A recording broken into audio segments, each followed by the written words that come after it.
Welcome to another edition of the Roundtable program. I'm Paul Dingeman. Our special guest today is the state senator from the 25th Senatorial District in Michigan, Senator Phil Pavlov. Welcome back to the Roundtable, Senator. Great to be back. Nice Thanks. to see you. Yes.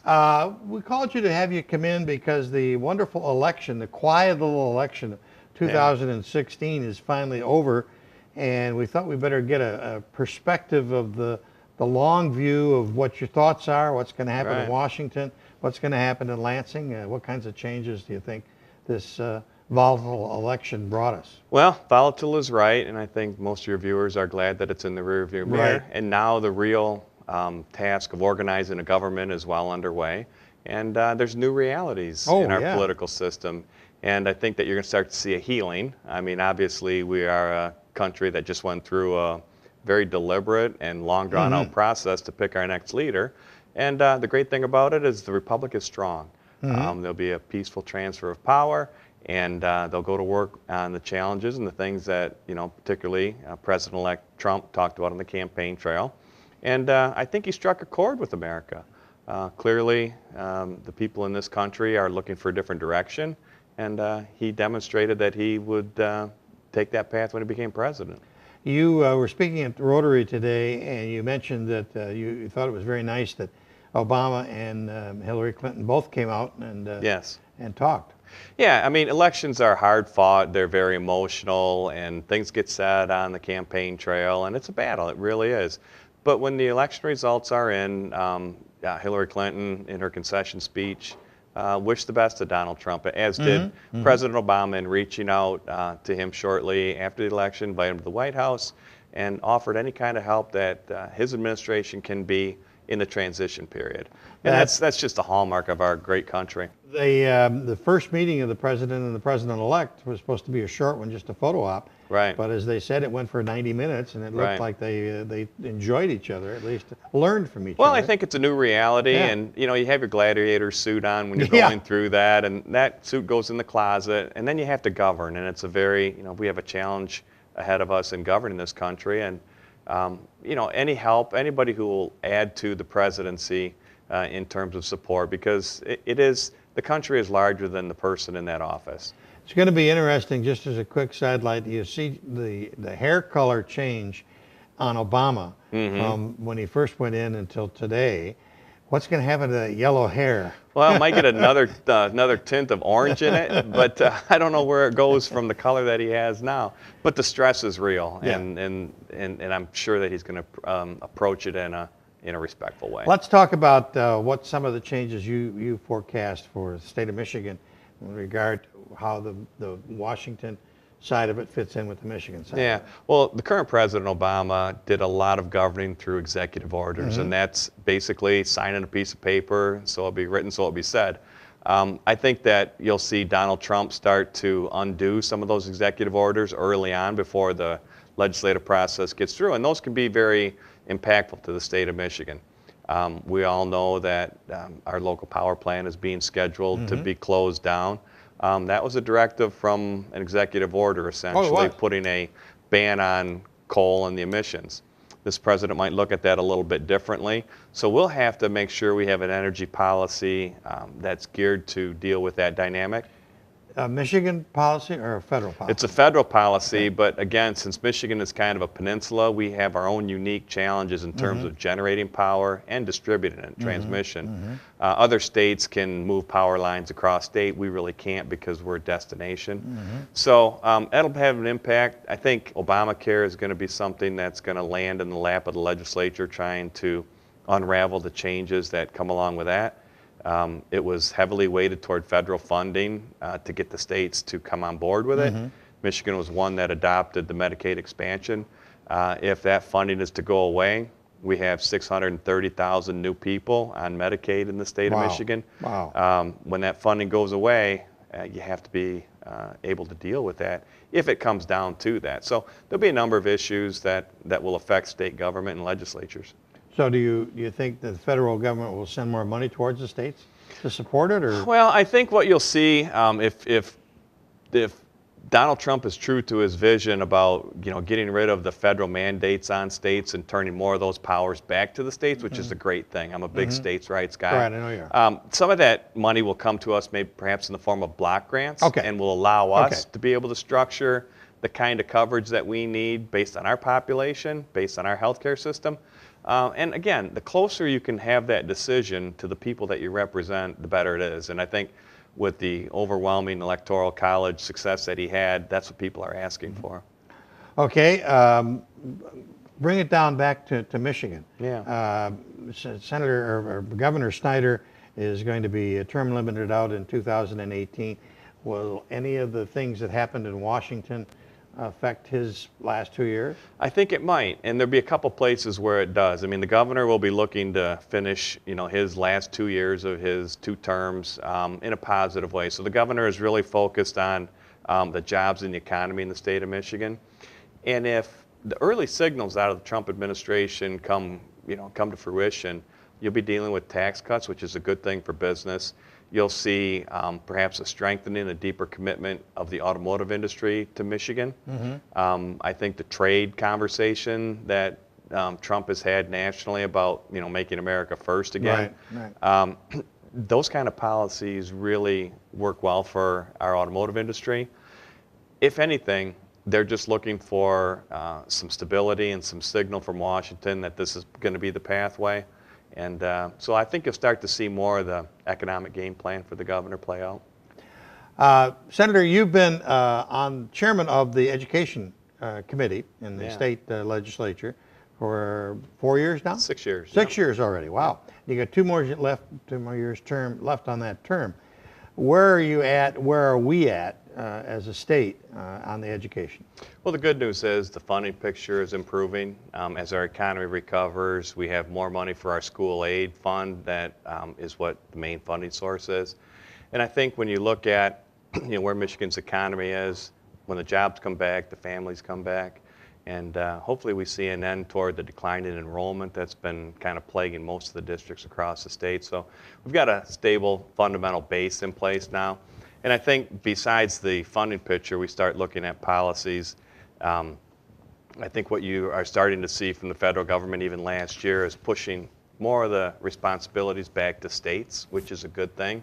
So, we're working through the Every Student Succeeds Act, which gives a lot of power back to the state, lets your state school board have a little bit more authority in terms of their policy. And that gets us away from the federal strings that are attached to our education system, and that's a good thing for local districts. State Board of Education that you just mentioned, there's a change there. There was 2 Democrats on there. Now there's going to be 2 Republicans on there. 2 new Republicans, yep. Republicans. So it's a 4-4 split. Yeah. Help me explain to me what your committee does and what they do. What is the difference there? Very different. The State Board of Education is a constitutional office, so our Constitution calls for a State Board of Education. Their main role is to advise on education policy. They also oversee the Department of Education, which is the agency that works with a lot of the federal compliance, and the federal money all goes through the Department of Education. Okay. Now the legislature, we're very different. We're in charge of the rest of the system. We're in charge of building a system of schools. Okay. And so the legislative, we don't really cross on policy. State board would have theirs, we would have ours, but we have it in statute. It's about the clearest definition. Okay. We alluded earlier at the Rotary meeting about the base for education across the state is like $7,000. Yeah. But when we look at the national rankings of education in Michigan, we're in the lower part of that. Mm-hmm. How can we change, either add more money or lower money, get our ratings up a little higher? Well, grow our economy. Is that your committee or is that state board? It's our committee. It would be the Appropriations Committee, which I also sit on that. So we have a budget every year of around $14 billion in school aid, and that goes back to all the districts. And we're seeing growth in that fund as well. That's the money that we get for education from sales tax, Michigan income tax, and property tax. So with our economy recovering and our housing market coming back, our property values are going up, right, and that fund is getting much stronger. Good. And so those are the kind of tools that we use to appropriate back to the districts, the foundation allowance. And then there's also a local property value that districts can go out and bond for too. But how are we going to make education better, I guess, is the question. Well, that's a challenge you're for everybody. using- That's what we you're all want to using do. money, Yeah, it isn't always necessarily money. I Right. mean, you want to be able to spend on programs that are going to return value. Right. But I think some of the things that we do in focusing on the early literacy, I think is a big piece of the policy to get right. So many of our kids might not have been prepared for 4th grade at the reading proficiencies that they should have. So focusing on that so they're prepared more for the next phase in their career Should make those numbers go up. it should make those numbers go up, and we're getting good teachers in the classroom. It's always a challenge because it's a push-pull all the time. You can always use more resources, but I think the population across the state is stabilizing, so districts aren't looking at losing 150 kids a year. That impacts their budget. It creates confusion within the district on replacing personnel. So I think a stable economy is going to be very helpful for districts, and there's an amount of predictability that goes along with it. Trump is talking about infrastructure projects. The legislature a year ago passed new infrastructure taxes, and Right. you're going to start building new roads. What do you see the combination of will double the work if he, from if he the sends more money? Yeah, well, from the state's perspective, that new funding starts to kick in now in registrations in 2017. 17. Yep. Okay. So you'll see an increase in your vehicle registration. You'll see an increase in gas tax at the pump. And then that money will be programmed out through Public Act 51. It's a formula, essentially. Okay. But what the president is talking about is an additional investment in infrastructure and airports, roads, bridges, So sewer. not necessarily state highways. Right. It would be in addition to what we're doing as well at the state level. So hopefully, if they come up with the funding source and how they're going to appropriate that, we can better match those federal funds with our state funds and maximize our projects. So we can go in and put the road in, that we don't have to come back 2 years and redo the bridge. So if we can sequence that and match it up with a solid plan from the federal government, it'll put people to work. You mentioned that your election, you've got 2 years left in your tenure, your Yes. term limited, and the governor is term limited.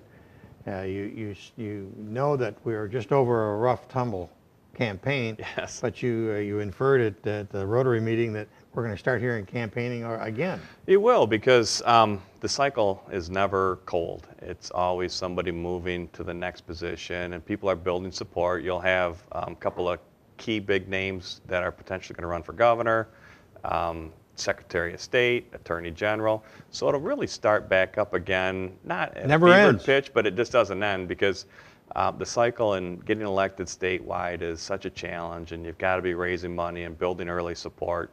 And I think you'll start to see that probably shortly after the first of the year. It won't be hot and heavy like we just got done experiencing in October of this year, but again, people will be positioning themselves because there's a lot at stake in Michigan. How can the residents of St. Clair County help you? Well, I always enjoy feedback. We hold office hours. My district goes from New Baltimore to Port Austin, so Mondays and Fridays we're always somewhere. And I appreciate the feedback. We'll do it in coffee shops or whatever, and it's very informal. We list them on our web page, which is on your screen. And phone calls and emails, it's the best way to kind of contact our office and let us know what you're thinking. Well, you've certainly got a complete background from working as a Board of Commissioner at the St. Clair County Board of Commissioners, and then going to become a state representative, and now the state senator. It's been a great learning curve for you. It wasn't a great experience and a great opportunity that the voters have entrusted me to be able to do those jobs. I take them very seriously and do the best we can, and it's great to be a part of that big community. And you get to find out, what's happening, and people are always quick to let you know if you're on the right track or that's wrong right. track. That's right. That's right. But I appreciate the input. But you also alluded to the fact that the business you're in, the politics, there's always another door opening. Well, you just never know where you're going to end up, and I've enjoyed almost every minute of my public service and blessed to be able to do that job. But you don't know what the future holds, and you're seeing a new government form up in Washington, and I think some of the people that are being interviewed for some of those positions, you would have never thought they'd be there. That's correct. You know, That's absolutely correct. You just hang around and do the best you can, and as long as you can add value, there'll be something for you to do. We're going to keep having you come back. Well, it's great. Senator Phil Pavlov, Thanks for very having much me. for stopping by the Roundtable. You bet. That's about it for this edition of the Roundtable. Till next time, I'm Paul Dingeman. See you soon.